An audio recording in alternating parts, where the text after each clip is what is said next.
करू? ते निवड केलं तर मी काय करू? चुनाव है, अपने अपने लोग उठाएंगे.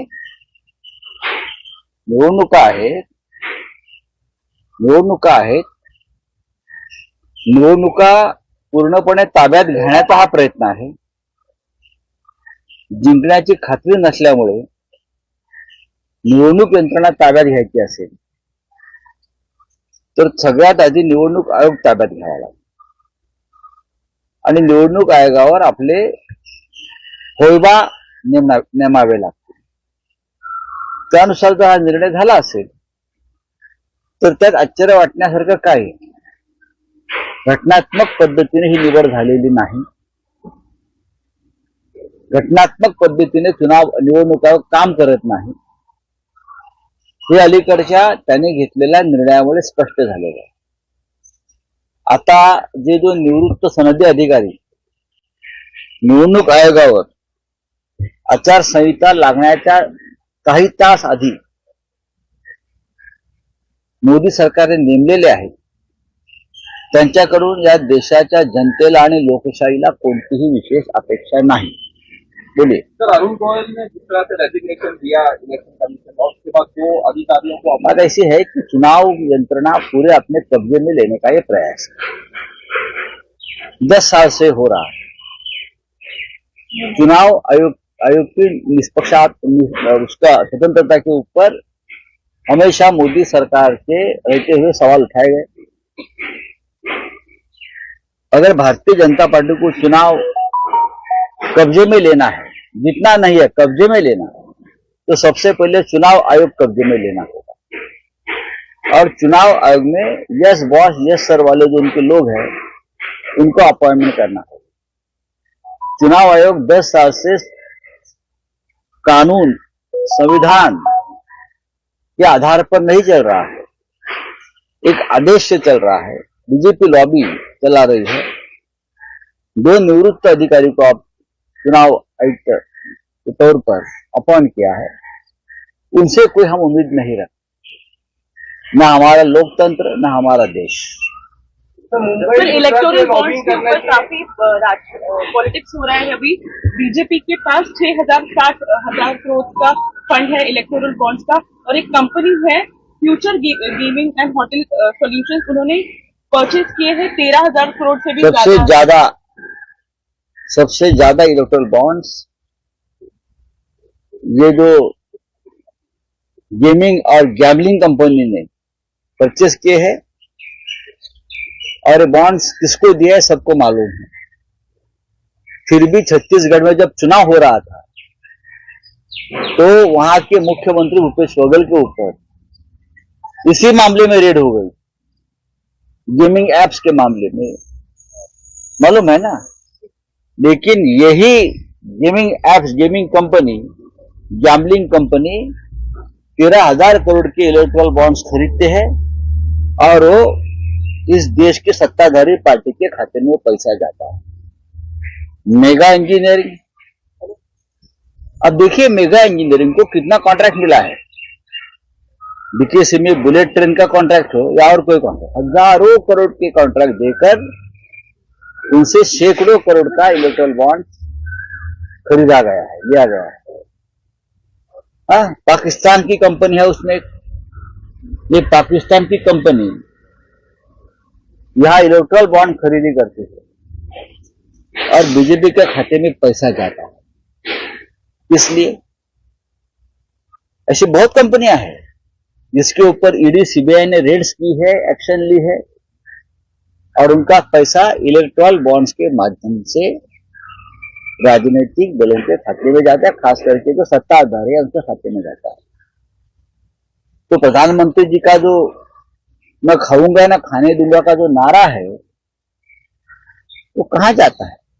एक उद्योगपति प्रधानमंत्री से मिलता है, दूसरे दिन इलेक्टोरल बॉन्ड्स खरीदकर भारतीय जनता पार्टी के खाते में पैसा जाता है. भ्रष्टाचार का सबसे बड़ा स्रोत कोई होगा तो प्रधानमंत्री कार्यालय, पीएम केयर फंड, यही लोगों ने पैसा दिया है, इसलिए तो नाम नहीं सामने दे रही. लाखों करोड़ जमा हुए पीएम केयर, जो प्राइवेट फंड है, और बताया गया कि ये सरकारी फंड है, ये प्रधानमंत्री कार्यालय का फंड है, लेकिन ये पूरी तरह से प्राइवेट ट्रस्ट, प्राइवेट फंड है। उनको भी यही लोगों ने पैसा दिया। इस देश के इतिहास का ये सबसे बड़ा घोटाला, सबसे बड़ा स्कैम है। और मोदी सरकार को, प्रधानमंत्री मोदी को अगर नैतिकता होगी तो एक दिन भी वो सत्ता पर नहीं रहेंगे। अगर नैतिकता के आधार पर बात करें तो आप सभी कंपनी देखिए, इसमें से लगभग 350 कंपनी ऐसी है जिसके ऊपर केंद्रीय जांच एजेंसी ने रेड्स की, और जिनके ऊपर रेड्स होनी चाहिए, एक्शन होनी चाहिए, उनके ऊपर रेड्स नहीं हुए, वो लोगों का चंदा भी भारतीय जनता पार्टी के खाते में चला गया है। तो मुंबई नॉर्थ ईस्ट सीट के लिए अभी शरद पवार फैक्शन के जो लीडर्स हैं उन्होंने मीटिंग की थी शरद पवार के साथ कि वो जो सीट है वो एनसीपी को दी जाए। कहीं ना कहीं आप भी वो सीट के ऊपर आए थे। कौन सी सीट? मुंबई नॉर्थ। ये सीट जहां मैं खड़ा हूं यही सीट है। मुझे मालूम नहीं इस बारे में, लेकिन ना आज मीटिंग है शाम को। आज आप शाम को बैठेंगे, वेणुगोपाल जी आ रहे हैं, शरद पवार साहब भी आएंगे। अब मुझे लगता है लगभग सभी मामले सॉल्व हो गए हैं, सुलझा गए। मुंबई की जो सीटें है उसके बारे में कोई डिस्प्यूट नहीं है। महाराष्ट्र की 1-2 सीटें होगी, उसके बारे में शायद चर्चा हो सकती है, लेकिन सीट शेयरिंग लगभग पूरा हो गया है। प्रकाश आंबेडकर जी की मीटिंग को, प्रकाश आंबेडकर जी हमारे महाविकास आघाड़ी के सदस्य है। पहले वाले मीटिंग में प्रकाश जी आए थे। आज जो हम बैठे हैं वो कांग्रेस एनसीपी में थोड़ी बहुत जो बातें चल रही है उसके ऊपर चर्चा होगी। हमने वंचित बहुजन आघाड़ी को एक प्रस्ताव दिया है 4 जगह का। अब उनको विचार करना है उसके ऊपर, उनको विचार करके आना है कि ये 4 सीट हमने जो प्रस्ताव दिया है, जो उन्होंने मांगी थी हमसे, जब तक उनका प्रस्ताव के ऊपर उनकी चर्चा पार्टी में नहीं होती तब तक हम क्या चर्चा करेंगे। लेकिन प्रकाश आंबेडकर जी से भी हम अलग से चर्चा करेंगे।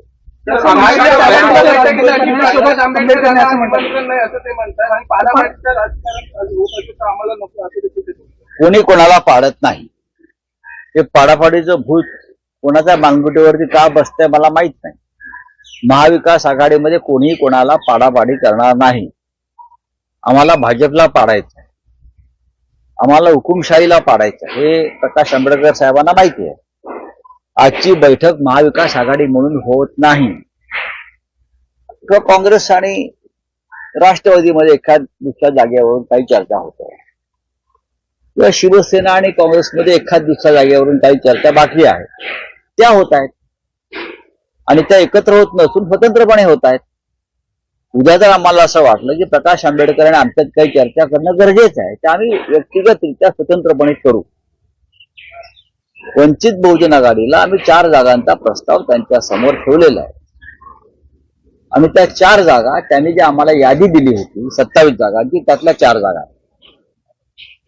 आणि त्या 4 जागांवरती आता वंचित बहुजन आघाडीच्या नेत्यांनी निर्णय घ्यायचा आणि त्यांनी आम्हाला कळवायचं आहे की या 4 जागा संदर्भात त्यांची भूमिका काय आहे। याच्यामध्ये बोलवण्याचा न बोलवण्याचा मान सन्मानाचा प्रश्नच येत नाही। आम्ही कोणाला एकमेकांना निमंत्रण देऊन बोलवत नाही। महाविकास आघाडी हे कुटुंब आहे, प्रत्येकाने कधी येऊन त्या बैठकीत किंवा आमच्या चर्चेत सामील होऊ शकता। समाज माध्यमातून, ट्विटरवरून, फेसबुकवरून कोणत्याही आघाडीच्या जागा वाटपाची चर्चा कधीच केली जात नाही, आम्ही करत नाही, आपण पाहिलं असेल। आचारसंहिता कोणत्या दिशेने लागू शकते? आता उद्या तास सुटला असेल, अशा वेळी आपली भूमिका ठामपणे का मांडत नाहीये? आता आपण पाहिलं असेल तर बैठकीचा जो सिलसिला चालू आहे, अजिबात बैठकींचा सिलसिला सुरू नाही। काल आम्ही सगळे चांदवडला राहुल गांधी यांच्या मेळाव्यासाठी गेलो। तिथे आमची शरद पवार साहेबांची राहुल गांधींची चर्चा झाली काही विषयांवर। त्या चर्चेसंदर्भात अंमलबजावणीसाठी काही गोष्टी आहेत, त्यासाठी आम्ही आज एकत्र बसतो। सर जयराम रमेश ने कहा है कि हर बार बीजेपी जो है वो परिवारवाद के ऊपर बात करती है, तो महाराष्ट्र में 20 में से 9 सीट जो है वो ऐसी फैमिलीज को दी गई जिनके खुद के सक्सेस। ये बात सही है ना। आप मुंबई में देखिए, आप महाराष्ट्र में देखिए, कोई किसी का बेटा है, कोई किसी की बेटी है, कोई किसी की भतीजी है। पीयूष गोयल के पिताजी बीजेपी के ट्रेजरर थे, बड़े नेता थे। है ना परिवारवाद। और कितने नाम ले लेंगे, बहुत नाम है ऐसे। तर महायुतीतील आमदारांना भाजपकडून धडे घ्यावे लागत आहे. शिंदे आणि अजित पवार गटाला भाषणाची भाजपकडून मुद्दे येतात. त्यात नवीन काय आहे? शिंदे किंवा अजित पवार यांच्या गटाला जे बोलायचं आहे, जे सांगायचं आहे, त्याचं स्क्रिप्ट हे संघ कार्यालयातून येतं का भाजपच्या कार्यालयातून येतं? यात नवीन असं लपून असं काहीच राहिलेलं नाही. ते कुठे स्वतःची भाषा बोलताय? कसं असतं तर त्यांनी शरद पवार यांच्यावरती अत्यंत घाणेरड्या शब्दामध्ये टीका केली नसती. ते भाजपचं धोरण आहे, संघाचं धोरण आहे आणि ते अजित पवार व्यक्त करतायत. इलेक्शन को लेकर रिपोर्ट सबमिट की गई है प्रेसिडेंट के पास, किस तरह से देखते हैं? रिपोर्ट है, रिपोर्ट सामने आने दो, सभी पार्टी से चर्चा होने दो. अब 2024 में तो नहीं होने जा रहा है ना, वो आगे की बातें आगे सोचेंगे. अमित शाह का बयान आया कि उद्धव ठाकरे अपना स्टैंड क्लियर करें सीएए को लेकर. सबसे पहले अमित शाह अपना स्टैंड क्लियर करे. पुलवामा क्यों हुआ, उसके लिए जिम्मेदार कौन है, उसका राजनीतिक फायदा किसने लिया? सबसे पहले अमित शाह ये स्टैंड क्लियर करे, कश्मीरी पंडितों की घर वापसी कब होगी? आप विदेशी जो लोग हैं हमारे, उनकी घर वापसी की बात करते हो, लेकिन कश्मीरी पंडित जिनके ऊपर आपने वोट मांगे हैं, 370 का नारा दिया था हटाने का, उनकी घर वापसी क्यों नहीं हो रही है? वो आप पहले जवाब दीजिए. मणिपुर के लोग जो हमारे देश का हिस्सा है, अपना घर बार छोड़कर भाग रहे हैं, अपने यहां ही निर्वासित हो रहे हैं, उनको आप कब सहारा दोगे? हाँ, उस बारे में आप अपना स्टैंड क्लियर कीजिए. सर इलेक्ट्रॉल बॉन्डच्या माध्यमातून सर्वाधिक देणगी देणाऱ्या ज्या कंपन्या आहेत, सुपर गेमिंग आणि हॉटेल सर्व्हिस, यांची ज्यावेळी ईडी चौकशी चालू होती त्याचवेळी त्यांनी या देणग्या दिल्याचं असं देखील म्हटलं जातं. अशा अनेक कंपन्या आहेत ज्यांच्यावरती ईडी कारवाई सुरू होती. ती ईडी कारवाई थांबवण्यासाठी शेकडो कोटी रुपयाचे इलेक्ट्रॉल बॉन्ड्स हे भारतीय जनता पक्षाच्या खात्यामध्ये जमा झाले. चला, शिवसेनेचे 12 आमदार परत उद्धव ठाकरे गटाकडे परत आहेत. असीम सरोदे यादीत वाचून जातो.